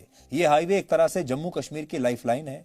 उस समय अगर ऐसा हो जाता तो फिर सियाचिन में तैनात भारतीय सेना तक कोई भी रसद या सप्लाई नहीं पहुंचती और यह इलाका पूरी तरह भारत से कट जाता। कारगिल की लड़ाई में ही पहली बार बोफोर्स तोप का इस्तेमाल हुआ और इससे पाकिस्तान की सेना को बहुत नुकसान हुआ था। 60 दिनों से ज्यादा चले कारगिल युद्ध में बोफोर्स तोपों ने लगभग 2.5 लाख राउंड फायर किए थे। कहा जाता है कि सेकेंड वर्ल्ड वॉर के बाद पहली बार किसी युद्ध में इतने ज्यादा राउंड्स फायर किए गए थे। लेकिन करीब 2 महीनों की लड़ाई और 527 सैनिकों की शहादत के बाद भारतीय सेना ने अपना इलाका पाकिस्तान के कब्जे से मुक्त करवा लिया था और इस तरह से भारत ने पाकिस्तान से यह लड़ाई भी जीत ली थी। अब आपको एक तस्वीर दिखाते हैं जिससे यह पता चलता है कि भारत की सेना कितनी प्रोफेशनल है। 26 जुलाई 1999 को युद्ध समाप्त होने के बाद कारगिल की कई चोटियों पर पाकिस्तान के सैनिकों के शव इस तरह से पड़े हुए थे जो आप अभी देख रहे हैं।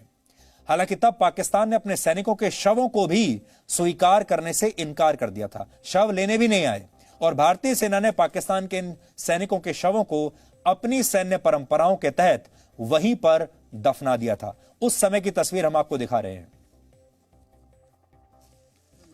जी न्यूज भारत का सबसे पुराना न्यूज चैनल है, भारत का पहला न्यूज चैनल है और वर्ष 1999 में भी जी न्यूज की टीम ने ग्राउंड जीरो से कारगिल युद्ध की बहुत बड़ी कवरेज की थी और पूरे भारत ने कारगिल युद्ध को उस समय जी न्यूज पर देखा था। उस समय मैं खुद कारगिल में मौजूद था। ये जो पूरी कहानी ये बता रहे हैं नवाज शरीफ, वो हमने अपनी आंखों से देखी है, जी न्यूज की टीम ने अपनी आंखों से देखी है और मैंने कारगिल और वहां हुए युद्ध को बहुत तब करीब से देखा था। यह भारत का पहला ऐसा युद्ध था जिसे टीवी के कैमरों की मदद से देश भर में लोगों ने देखा था। पहली बार यह टेलीवाइज्ड युद्ध था। इससे पहले जितने युद्ध भारत ने लड़े तब टेलीविजन था ही नहीं, तो लोग देख नहीं पाए। आज हमने आपके लिए 21 साल पुराने इस युद्ध के कुछ यादगार वीडियोस निकाले हैं जी न्यूज की लाइब्रेरी से। इन्हें देखकर आपको भी भारत के जाबाज सैनिकों पर आज गर्व होगा और आपको यह भी पता चलेगा कि कैसे इस युद्ध का इस्तेमाल करके नवाज शरीफ अब पाकिस्तान की राजनीति में वापस लौटना चाहते हैं।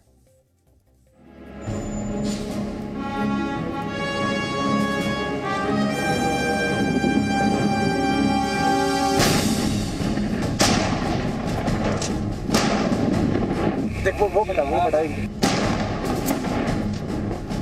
यहाँ कुछ देर पहले एक मंदिर हुआ करता था, लेकिन बमबारी के बाद यहाँ सिर्फ जलता हुआ मलबा है। ये नतीजा है उस घमासान लड़ाई का जो ठीक मेरे पीछे टाइगर हिल्स पर कब्जे के लिए इस समय चल रही है। आप सब कारगिल में उत्पन्न स्थिति से भली भांति परिचित हैं।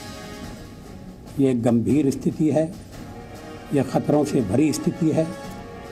ये एक ऐसी स्थिति है जो मात्र एक ही कारण से उत्पन्न हुई है, पाकिस्तान द्वारा नियंत्रण रेखा का उल्लंघन किया गया है। एक ही रास्ता बच जाता है कि जो हमारे ज़मीन पर आकर बैठे हैं उन्हें जिंदा या मुर्दा अपना देश से हटा दें, अपने जमीन से हटा दें। ये वो जगह है जहां दोनों पक्षों के बीच लगातार बिना रुके कई दिनों से गोलाबारी हो रही है और गोलीबारी के धमाके यहाँ एक आम सी बात हो गई है। यहाँ तैनात जवानों के मुताबिक कई बार एक रात में कम से कम 600 से 700 गोले तक दागे जाते हैं।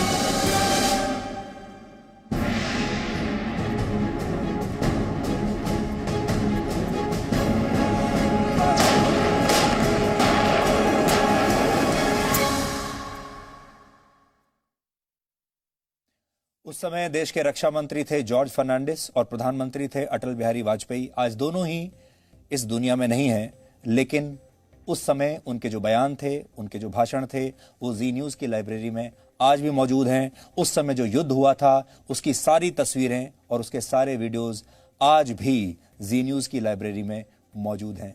और हम आपको बार बार बताते आए हैं, जी न्यूज़ देश का पहला न्यूज़ चैनल है और जब से जी न्यूज़ की स्थापना हुई है तब से लेकर अब तक जितनी भी बड़ी घटनाएं हुई हैं, उन सब के जो फुटेज है, तस्वीरें हैं, उनकी कहानियां हैं, वो जी न्यूज़ की इस विशाल लाइब्रेरी में आज भी हैं।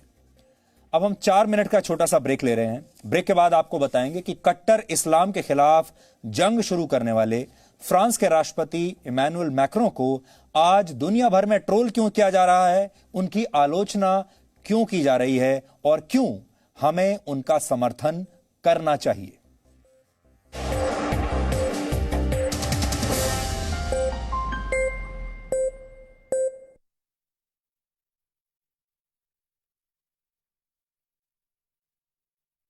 दिन भर जी न्यूज़ पर एमबीए का रिजल्ट आया तो मेरे फैमिली मेंबर्स बहुत खुश थे।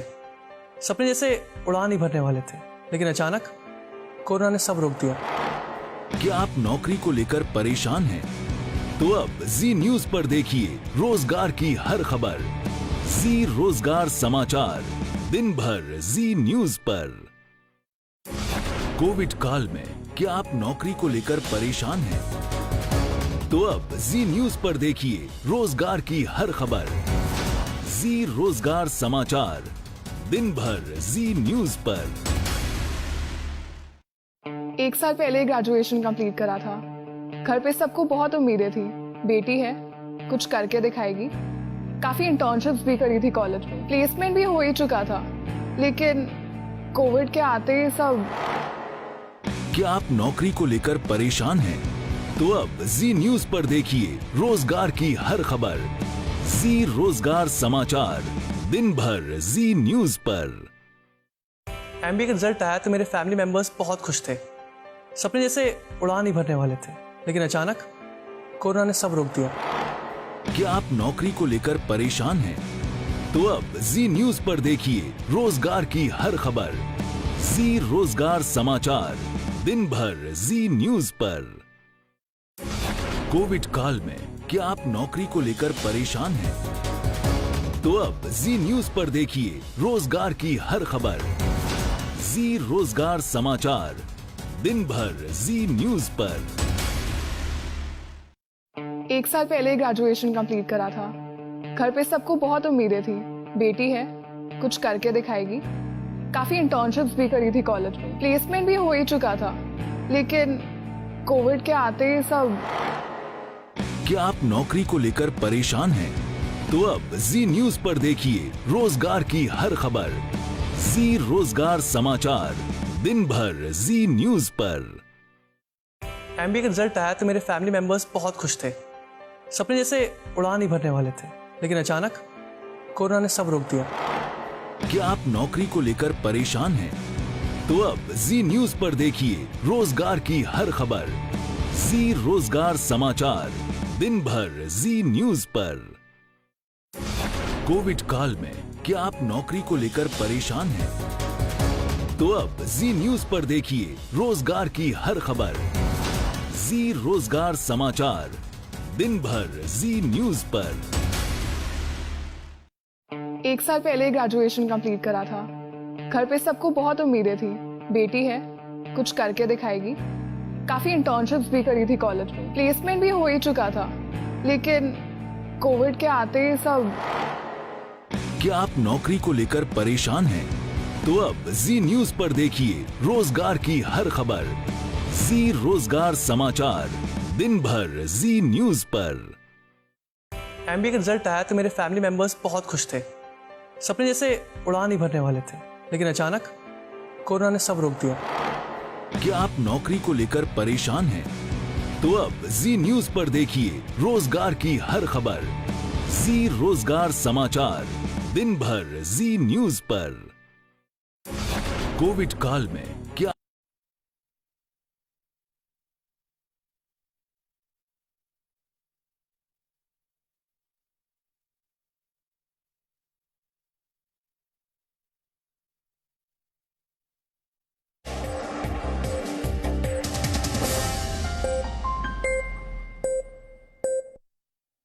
कट्टर इस्लाम के खिलाफ जंग शुरू करने वाले फ्रांस के राष्ट्रपति इमैनुअल मैक्रों आज दुनिया भर में ट्रोल हो रहे हैं और दुनिया के कई देशों में उनकी आलोचना हो रही है।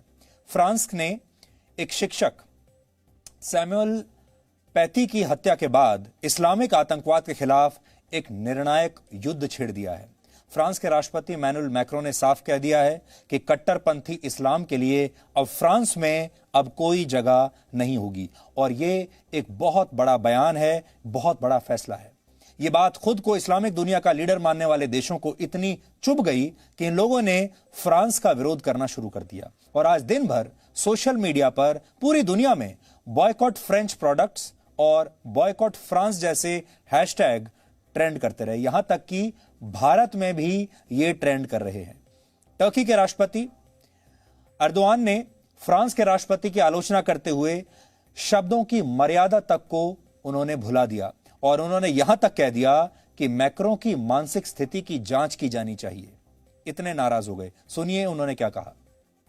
Son zamanlarda Fransa'nın başındaki zat şaşırmış. Yatıyor, kalkıyor, Erdoğan'la uğraşıyor. Ya önce sen kendine bir bak. Nereye gidiyorsun bir ona bak. Dün Kayseri'de de söyledim. Bu bir vaka. Onun için biz hakikaten kontrolden geçmesi lazım. Turkey के राष्ट्रपति के इस बयान से नाराज France ने अपने राजदूत को टर्की से वापस बुलाने का फैसला किया है। फ्रांस अब टर्की से सारे राजनयिक संबंध खत्म करने पर भी विचार कर रहा है। उधर पाकिस्तान के प्रधानमंत्री इमरान खान ने भी टर्की की ही भाषा बोलने का फैसला किया है। वो भी टर्की की भाषा बोल रहे हैं। उन्होंने फ्रांस के राष्ट्रपति पर इस्लामोफोबिया फैलाने का आरोप लगाया है। आप जानते हैं इस्लामोफोबिया जो शब्द है ये इमरान खान का मनपसंद शब्द है। दुनिया में जहां भी जाते हैं इसी शब्द का प्रयोग करते हैं और इस्लामोफोबिया एक ऐसा फोबिया बन गया है अब कि पश्चिम के बड़े बड़े नेता भी इस शब्द से डरने लगे हैं। इमरान खान ने कहा है कि फ्रांस के राष्ट्रपति को इस्लाम की कोई समझ नहीं है। यूरोप में ज्यादातर देश अपने आप को धर्मनिरपेक्ष कहते हैं और धर्मनिरपेक्षता वहां एक बड़ा फैशन है और वहां के नेता भी हमेशा से खुद के सेकुलर होने पर गर्व करते हैं, चाहे इसके लिए उन्हें बड़ी से बड़ी कीमत भी क्यों ना चुकानी पड़े। यूरोप के नेता इस्लामोफोबिया शब्द से इतना डरते रहे हैं कि उन्हें हमेशा इस बात का डर सताता है कि अगर इस्लामोफोबिक शब्द उनके नाम से जुड़ गया, इसका ठप्पा अगर उन पर लग गया तो उनकी छवि और उनकी पॉलिटिकल ब्रांडिंग खराब हो जाएगी। यूरोप के ज्यादातर देशों ने धर्मनिरपेक्षता की ब्रांडिंग बचाने के लिए, अपने आप को सेक्युलर घोषित करने के लिए मुस्लिम शरणार्थियों के लिए अपने देश के दरवाजे खोल दिए थे और अब वही शरणार्थी वहां शरिया की बात कर रहे हैं। यानी इन्होंने बता दिया कि तुम हमें शरण दो और हम तुम्हें शरिया देंगे और यही हुआ। इस कट्टरपंथी इस्लाम का सबसे ज्यादा नुकसान फ्रांस जैसे देश भुगत रहे हैं जो अपने आप को बड़े शान से धर्मनिरपेक्ष कहा करते थे। अब सबसे ज्यादा परेशान वही हैं क्योंकि एक जमाने में तो इन्होंने शरणार्थियों के लिए सारे दरवाजे खोल दिए थे, अपनी ब्रांडिंग कर रहे थे पूरी दुनिया में कि हम इन सारे शरणार्थियों की मदद करेंगे और आज ये देश जल रहा है। हालांकि फ्रांस के राष्ट्रपति इमैनुअल मैक्रों ने कहा है कि वो हार नहीं मानेंगे। उनके खिलाफ जिन अपशब्दों का इस्तेमाल हो रहा है वो उनके सामने झुकेंगे नहीं। मैक्रों ने जो ट्वीट किया है वो इस समय आपकी स्क्रीन पर है। इसमें उन्होंने लिखा है कि हम कभी हार नहीं मानेंगे, हम शांति की भावना के साथ सभी मतभेदों का सम्मान करते हैं, हम अभद्र भाषा को स्वीकार नहीं करेंगे और उचित बहस का बचाव करते हैं।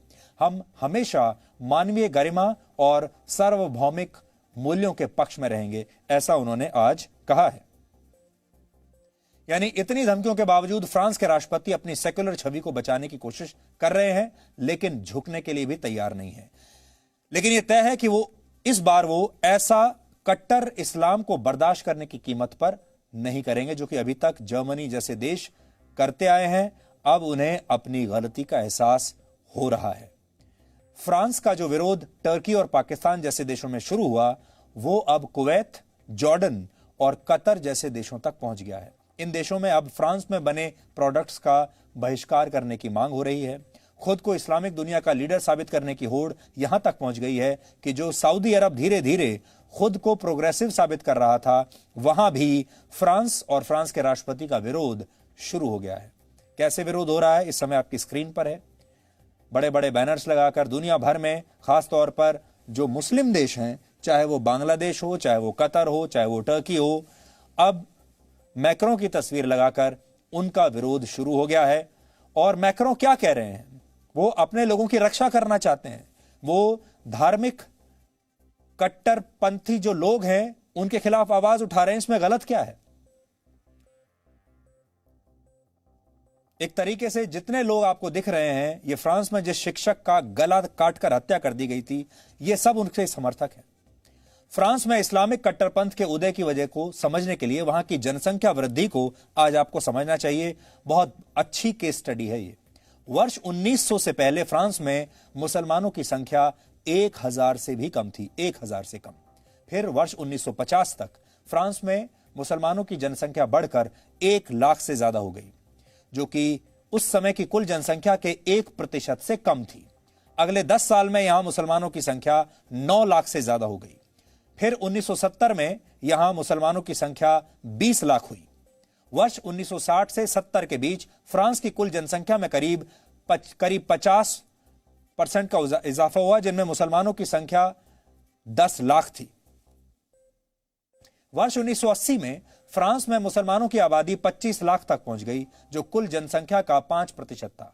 और अगले 20 साल में फ्रांस में मुसलमानों की जनसंख्या लगभग दुगनी हो गई। और फिर वर्ष 2000 में फ्रांस की कुल जनसंख्या में मुस्लिम आबादी की हिस्सेदारी 8% तक पहुंच गई। और अब वर्ष 2020 में, यानी इस समय, फ्रांस में वहां की कुल जनसंख्या का 10% हिस्सा मुस्लिम जनसंख्या का है। 6 करोड़ 63 लाख की जनसंख्या में मुसलमानों की संख्या वहां पर 66,35,000 से ज्यादा है।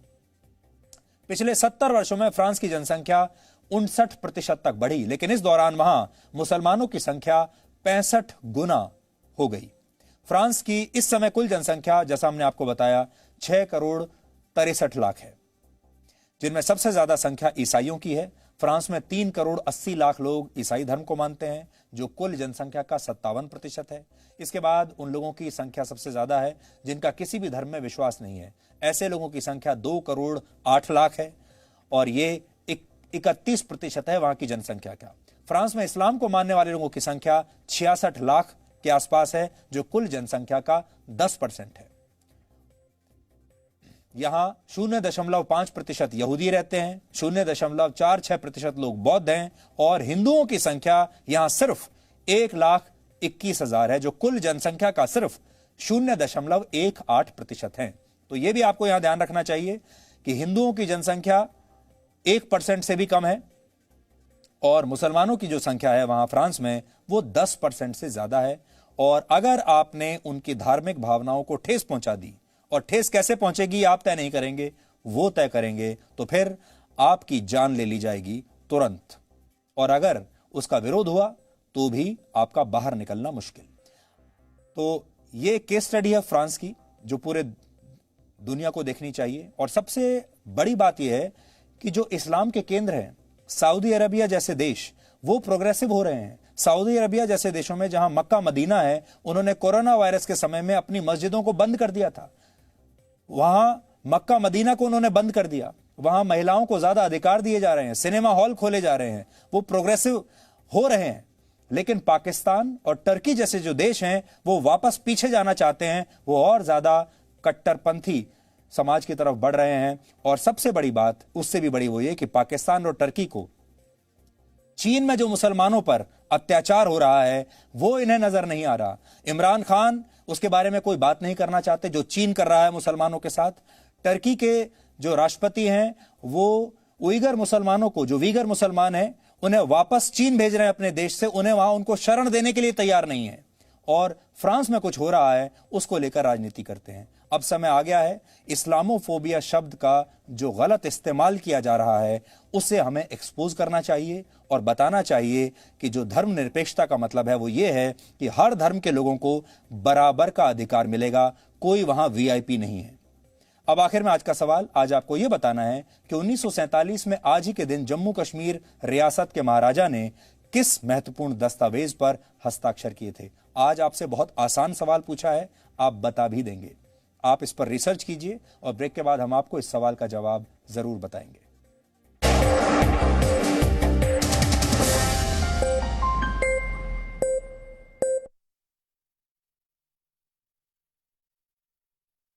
न्यूज पर कोविड काल में क्या आप नौकरी को लेकर परेशान हैं? तो अब जी न्यूज पर देखिए रोजगार की हर खबर। जी रोजगार समाचार, दिन भर जी न्यूज पर। 1 साल पहले ग्रेजुएशन कंप्लीट करा था। घर पे सबको बहुत उम्मीदें थी, बेटी है कुछ करके दिखाएगी। काफी इंटर्नशिप्स भी करी थी कॉलेज में, प्लेसमेंट भी हो ही चुका था, लेकिन कोविड के आते ही सब। क्या आप नौकरी को लेकर परेशान हैं? तो अब जी न्यूज पर देखिए रोजगार की हर खबर। जी रोजगार समाचार, दिन भर जी न्यूज पर। एमबीए का रिजल्ट आया तो मेरे फैमिली मेंबर्स बहुत खुश थे। सपने जैसे उड़ान ही भरने वाले थे, लेकिन अचानक कोरोना ने सब रोक दिया। क्या आप नौकरी को लेकर परेशान हैं? तो अब जी न्यूज पर देखिए रोजगार की हर खबर। जी रोजगार समाचार, दिन भर जी न्यूज पर। कोविड काल में क्या आप नौकरी को लेकर परेशान हैं? तो अब जी न्यूज पर देखिए रोजगार की हर खबर। जी रोजगार समाचार, दिन भर जी न्यूज पर। 1 साल पहले ग्रेजुएशन कंप्लीट करा था। घर पे सबको बहुत उम्मीदें थी, बेटी है कुछ करके दिखाएगी।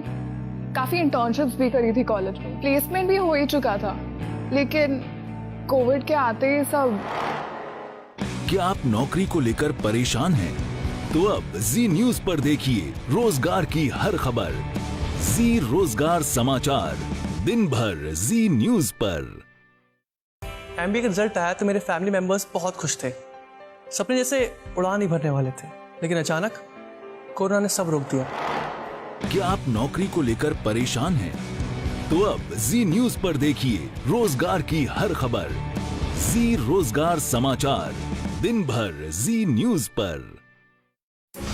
कोविड काल में क्या आप नौकरी को लेकर परेशान हैं? तो अब जी न्यूज पर देखिए रोजगार की हर खबर। जी रोजगार समाचार, दिन भर जी न्यूज पर। 1 साल पहले ग्रेजुएशन कंप्लीट करा था। घर पे सबको बहुत उम्मीदें थी, बेटी है कुछ करके दिखाएगी। काफी इंटर्नशिप्स भी करी थी कॉलेज में, प्लेसमेंट भी हो ही चुका था, लेकिन कोविड के आते ही सब। क्या आप नौकरी को लेकर परेशान हैं? तो अब जी न्यूज पर देखिए रोजगार की हर खबर। जी रोजगार समाचार, दिन भर जी न्यूज पर। एमबीए का रिजल्ट आया तो मेरे फैमिली मेंबर्स बहुत खुश थे। सपने जैसे उड़ान ही भरने वाले थे, लेकिन अचानक कोरोना ने सब रोक दिया। क्या आप नौकरी को लेकर परेशान हैं?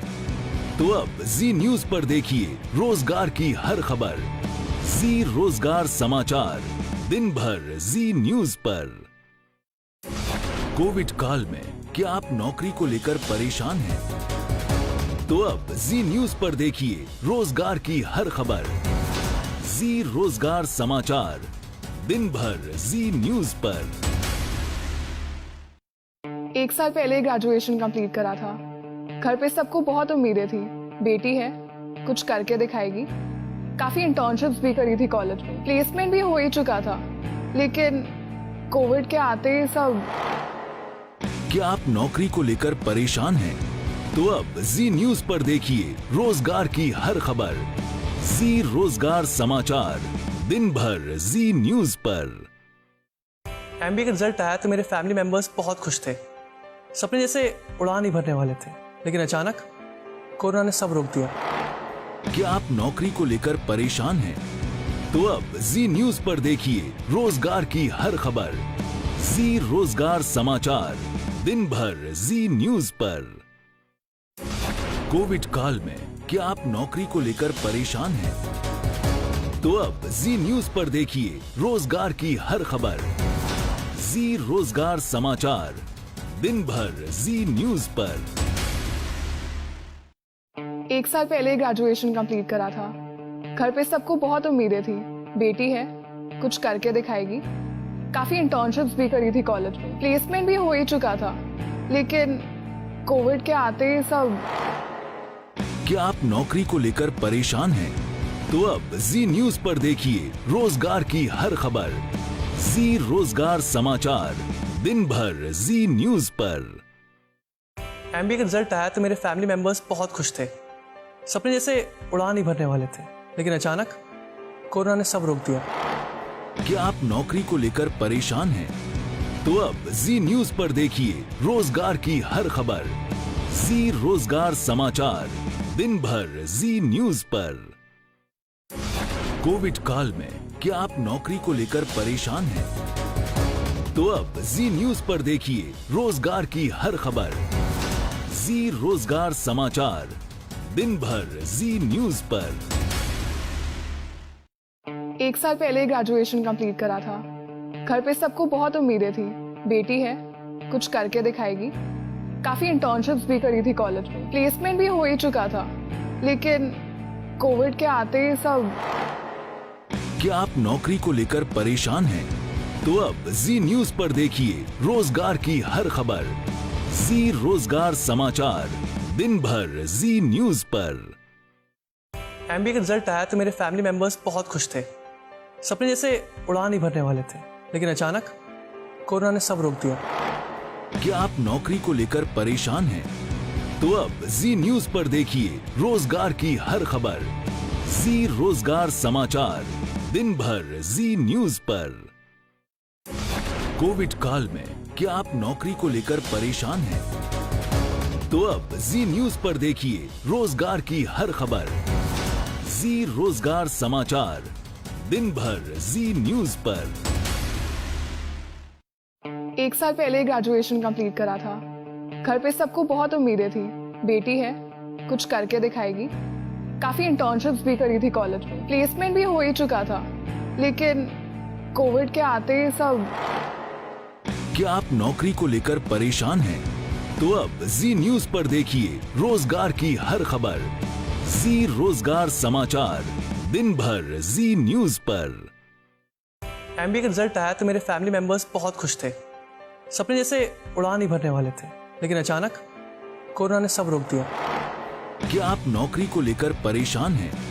तो अब जी न्यूज पर देखिए रोजगार की हर खबर। जी रोजगार समाचार, दिन भर जी न्यूज पर। कोविड काल में क्या आप नौकरी को लेकर परेशान हैं? तो अब जी न्यूज पर देखिए रोजगार की हर खबर। जी रोजगार समाचार, दिन भर जी न्यूज पर। 1 साल पहले ग्रेजुएशन कंप्लीट करा था। घर पे सबको बहुत उम्मीदें थी, बेटी है, कुछ करके दिखाएगी। काफी इंटर्नशिप्स भी करी थी कॉलेज में, प्लेसमेंट भी हो ही चुका था, लेकिन कोविड के आते सब। क्या आप नौकरी को लेकर परेशान हैं? तो अब जी न्यूज पर देखिए रोजगार की हर खबर। जी रोजगार समाचार, दिन भर जी न्यूज पर। एमबीए का रिजल्ट आया तो मेरे फैमिली मेंबर्स बहुत खुश थे। सपने जैसे उड़ान ही भरने वाले थे, लेकिन अचानक कोरोना ने सब रोक दिया। क्या आप नौकरी को लेकर परेशान हैं? तो अब जी न्यूज पर देखिए रोजगार की हर खबर।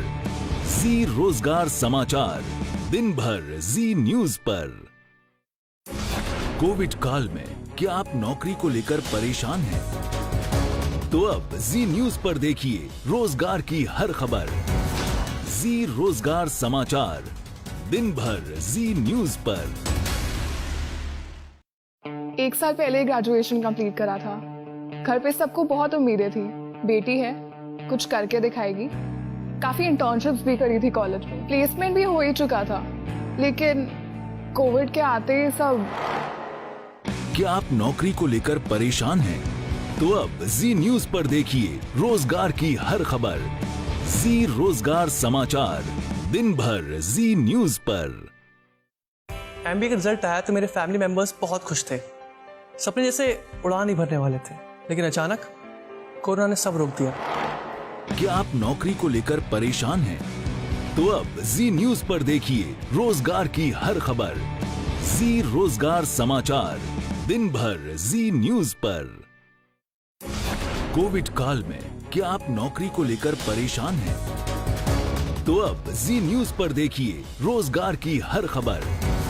जी रोजगार समाचार, दिन भर जी न्यूज पर। 1 साल पहले ग्रेजुएशन कंप्लीट करा था। घर पे सबको बहुत उम्मीदें थी, बेटी है, कुछ करके दिखाएगी। काफी इंटर्नशिप्स भी करी थी कॉलेज में, प्लेसमेंट भी हो ही चुका था, लेकिन कोविड के आते ही सब। क्या आप नौकरी को लेकर परेशान हैं? तो अब जी न्यूज पर देखिए रोजगार की हर खबर। जी रोजगार समाचार, दिन भर जी न्यूज पर। एमबीए का रिजल्ट आया तो मेरे फैमिली मेंबर्स बहुत खुश थे। सपने जैसे उड़ान ही भरने वाले थे, लेकिन अचानक कोरोना ने सब रोक दिया। क्या आप नौकरी को लेकर परेशान हैं? तो अब जी न्यूज पर देखिए रोजगार की हर खबर। जी रोजगार समाचार, दिन भर जी न्यूज पर। कोविड काल में क्या आप नौकरी को लेकर परेशान हैं? तो अब जी न्यूज पर देखिए रोजगार की हर खबर। जी रोजगार समाचार, दिन भर जी न्यूज पर। 1 साल पहले ग्रेजुएशन कंप्लीट करा था। घर पे सबको बहुत उम्मीदें थी, बेटी है, कुछ करके दिखाएगी। काफी इंटर्नशिप्स भी करी थी कॉलेज में, प्लेसमेंट भी हो ही चुका था, लेकिन कोविड के आते ही सब। क्या आप नौकरी को लेकर परेशान हैं?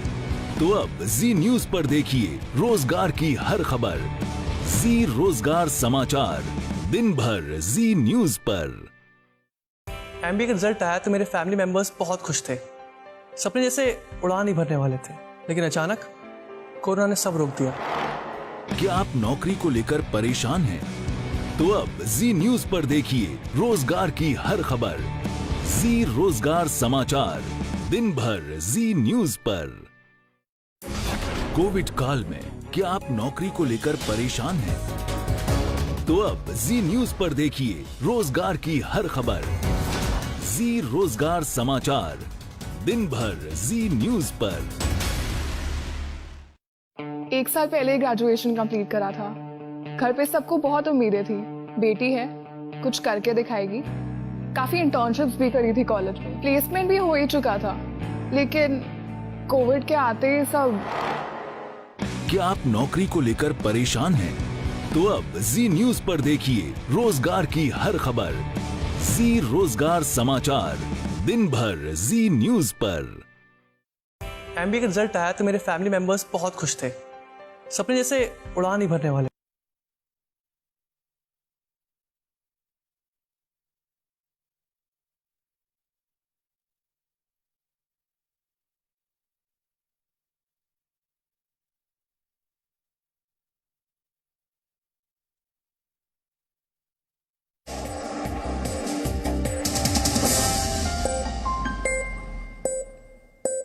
और अब देखते हैं कि आज के इतिहास में क्या लिखा है। वर्ष 1890 में आज ही के दिन स्वतंत्रता सेनानी और पत्रकार गणेश शंकर विद्यार्थी का जन्म इलाहाबाद में हुआ था। इस समय इलाहाबाद को आप प्रयागराज के नाम से जानते हैं। गणेश शंकर विद्यार्थी ने क्रांतिकारी साप्ताहिक पत्रिका प्रताप की शुरुआत की थी। ब्रिटिश राज के दौरान रायबरेली के किसानों की बदहाली पर लिखने की वजह से गणेश शंकर विद्यार्थी को कई बार जेल जाना पड़ा। वर्ष 1931 में कानपुर के दंगों में कई लोगों की जान बचाते हुए गणेश शंकर विद्यार्थी भीड़ की हिंसा का शिकार बन गए और उनका निधन हो गया। उन्हें आज भी कलम के सिपाही के रूप में याद किया जाता है और वो अक्सर कहते थे, हिंदू और मुसलमानों के बीच झगड़े की मूल वजह चुनाव है। कोई नेता जब चुनाव जीत जाता है तब वो देश और जनता के काम का नहीं रह जाता। आजकल के पत्रकार अगर चाहें तो उनसे प्रेरणा ले सकते हैं कि पत्रकारिता कैसे करनी चाहिए और किन विषयों पर करनी चाहिए। वर्ष 1947 में आज ही के दिन जम्मू और कश्मीर रियासत के महाराजा हरि सिंह ने इंस्ट्रूमेंट ऑफ एक्सेशन यानी भारत के साथ विलय पत्र पर हस्ताक्षर किए थे और इसी के साथ जम्मू कश्मीर रियासत का भारत में विलय हो गया था। 15 अगस्त 1947 को भारत की आजादी के बाद कई हफ्तों तक महाराजा हरि सिंह ने अपनी रियासत को न तो भारत और न ही पाकिस्तान के साथ विलय किया। 24 अक्टूबर 1947 को हजारों कबायली पठानों ने कश्मीर पर हमला कर दिया था, पाकिस्तान की सेना की मदद से, जिसके बाद महाराजा हरि सिंह ने भारत से सैन्य मदद की अपील की थी और सैन्य मदद मांगी थी। तत्कालीन गृह मंत्री सरदार वल्लभ भाई पटेल ने तब महाराजा हरि सिंह को भारत में विलय करने के लिए कहा, जिसके बाद जम्मू और कश्मीर रियासत का भारत में विलय हुआ और फिर भारत ने अपनी सेना को जम्मू कश्मीर में उतार दिया था और उसके बाद भारतीय सेना ने इन कबायलियों को और पाकिस्तानी सैनिकों को वापस खदेड़ दिया। लेकिन उसके बावजूद पाकिस्तान ने जम्मू कश्मीर के एक बहुत बड़े इलाके पर कब्जा कर लिया था, जिसे आज आप पाकिस्तान ऑक्यूपाइड कश्मीर यानी पीओके के नाम से जानते हैं। वर्ष 1984 में आज ही के दिन अमेरिका में कॉन्जेनिटल हार्ट डिफेक्ट से पीड़ित एक बच्ची को बबून का दिल लगा दिया गया था। यहां कॉन्जेनिटल का मतलब है जन्म से ही इस बच्ची के हृदय में कोई खराबी थी और इस बच्ची का नाम था बेबी फे। और जब भी एक प्रजाति के किसी ऑर्गन यानी अंग का प्रत्यारोपण दूसरी प्रजाति में किया जाता है तो ऐसे ट्रांसप्लांट को जीनो ट्रांसप्लांट कहा जाता है। हालांकि इस हार्ट ट्रांसप्लांट के 21 दिन के बाद ही इस बच्ची ने इन्फेक्शन की वजह से दम तोड़ दिया था। इस बच्ची की जान तब भी बच नहीं पाई। और वर्ष 1972 में आज ही के दिन विश्व प्रसिद्ध एयरक्राफ्ट डिजाइनर इगोर सिकोर्स्की का निधन अमेरिका में हुआ था। उन्होंने दुनिया के पहले 4 इंजन एयरक्राफ्ट और पहले हेलीकॉप्टर का डिजाइन और निर्माण दोनों किया था। उनके द्वारा बनाए गए पहले हेलीकॉप्टर का नाम VS-300 था और VS-300 की सफलता के बाद वर्ष 1942 में हेलीकॉप्टर का बड़े पैमाने पर उत्पादन शुरू हुआ। इसके अलावा उन्होंने पानी और हवा दोनों में चलने वाला पहला प्रैक्टिकल एम्फीबियस हेलीकॉप्टर भी बनाया था। इगोर सिकोर्स्की को हेलीकॉप्टर्स बनाने का शौक बहुत छोटी उम्र से था और उन्होंने सिर्फ 12 वर्ष की उम्र में मॉडल फ्लाइंग मशीन्स पर एक्सपेरिमेंट करते हुए एक छोटा हेलीकॉप्टर बना लिया था। तो डीएनए में आज इतना ही। अब आपसे हमारी मुलाकात होगी कल रात 9 बजे। तब तक आप खुश रहिए, सुरक्षित रहिए, स्वस्थ रहिए और बेरोजगारी को किसी देश, समाज और परिवार के लिए सबसे बड़ी बीमारी माना जाता है और रोजगार क्रांति की शुरुआत करके हम इसी बीमारी को जड़ से मिटाना चाहते हैं। हमें उम्मीद है आप सब इस मुहिम में हमारा साथ जरूर देंगे और एक नए समाज का निर्माण करेंगे। नमस्कार।